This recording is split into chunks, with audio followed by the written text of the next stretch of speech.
সামনেই বড়দিন, আর বড়দিন মানে কেক, ক্রিসমাস ট্রি আর সান্তা ক্লজ। কিন্তু জানেন কি এই সান্তা ক্লজ?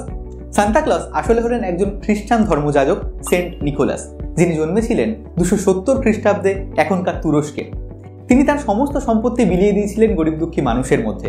এভাবেই সারা ইউরোপ জুড়ে তিনি হয়ে ওঠেন এক কিংবদন্তি চরিত্র, ঠিক যেমন আমাদের কাছে দাতা কর্ণ।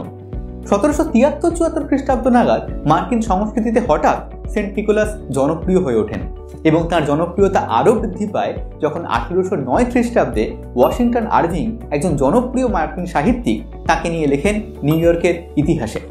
ওলন্দাজরা সেন্ট নিকোলাসকে উচ্চারণ করতেন সিন্টার ক্লাস, আর এই সিন্টার ক্লাসই কালক্রমে রূপ পায় সান্তা ক্লজে।